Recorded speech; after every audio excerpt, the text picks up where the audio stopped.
యూట్యూబ్లో Nandu's world channel ద్వారా లక్షలాది మంది తెలుగు ప్రేక్షకులకి సుపరిచితమైన రమానందన అలియాస్ నందు, ఆమె భర్త జాగర్లమూడి మధుకర్ లండన్లో తమ రోజువారీ కుటుంబ జీవితాన్ని ఎంతో సరదాగా చూపిస్తూ భారీ క్రేజ్ సంపాదించుకున్నారు. దాదాపు 28 లక్షలకు పైగా సబ్స్క్రైబర్స్తో భార్యాభర్తల ముచ్చట్లు, పండుగలు, ప్రయాణాల వీడియోలతో ఇన్ఫ్లుయెన్సర్లుగా గుర్తింపు తెచ్చుకున్న ఈ దంపతులు ఇటీవలే మెగాస్టార్ చిరంజీవి చిత్రంతో పాటు కొన్ని ఓటీటీ సినిమాల్లోనూ నటించే అవకాశాలు దక్కించుకున్నారు. అయితే తెరపై ఎంతో అమాయకంగా, వినోదాత్మకంగా కనిపించే ఈ జంట వెనక భారీ వీసా మోసాలు చేశారంటూ వస్తున్న ఆరోపణలు తాజాగా పోలీస్ కేసులు నమోదు కావడం తెలుగు రాష్ట్రాల్లో తీవ్ర సంచలనంగా మారింది. యూకేలో స్థిరపడిన ఈ దంపతులు అక్కడ డెస్టినీ కన్సల్టెన్సీ పేరుతో వీసా సర్వీసులు, వర్క్ పర్మిట్లు ఇప్పిస్తామంటూ గుంటూరు, విజయవాడ, హైదరాబాద్ వంటి ప్రాంతాల్లో కార్యాలయాలు ఏర్పాటు చేసి పెద్ద ఎత్తున వసూళ్లకు పాల్పడినట్టు ఆరోపణలొస్తున్నాయి. ముఖ్యంగా సర్టిఫికెట్ ఆఫ్ స్పాన్సర్షిప్ ఇప్పిస్తామని నమ్మబలికి 5-6 కంపెనీల్లో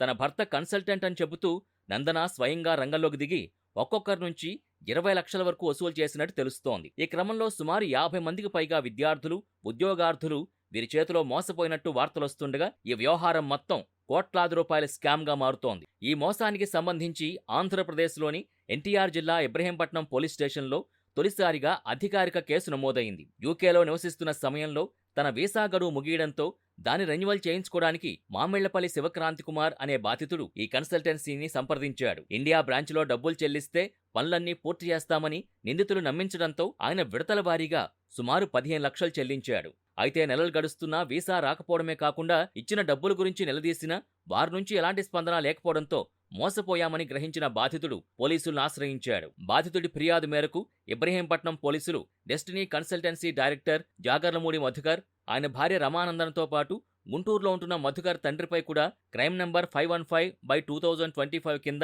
బిఎన్ఎస్ సెక్షన్లు 420, 318 ఆఫ్ 1, R/W 3 ఆఫ్ 5 ప్రకారం కేసులు నమోదు చేసి దర్యాప్తు చేపట్టారు. నిందితులు ప్రస్తుతం భారతదేశంలో లేకపోవడంతో వారు వేరే దేశాలకు పారిపోకుండా ఉండేందుకు చట్టం ముందుకు తీసుకొచ్చేందుకు పోలీసులు వారిపై లుకౌట్ నోటీసులు కూడా జారీ చేసినట్టు తెలుస్తోంది. అంతర్జాతీయ చట్టాల విశ్లేషణల ప్రకారం ఈ దంపతులపై వస్తున్న ఆరోపణలు కేవలం సాధారణ మోసానికి సంబంధించినవి మాత్రమే కావు.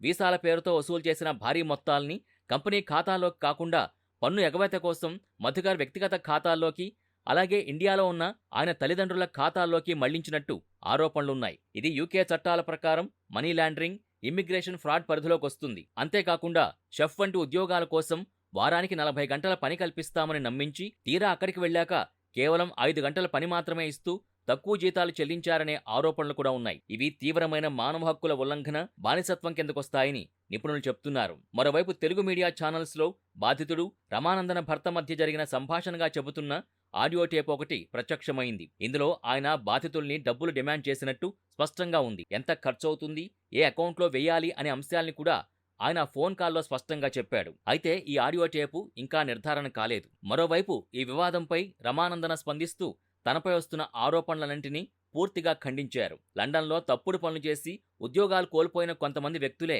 కక్షగట్టి తమపై ఇటువంటి తప్పుడు ఫిర్యాదులు చేస్తున్నారని ఆమె వాదించారు. తమ వ్యాపారాలు, కన్సల్టెన్సీ వ్యవహారాలన్నీ చట్టబద్ధంగానే ఉన్నాయని నిరూపించడానికి భారతదేశంలోని తమ లాయర్ ద్వారా వివరణ ఇప్పించే ప్రయత్నం కూడా చేశారు.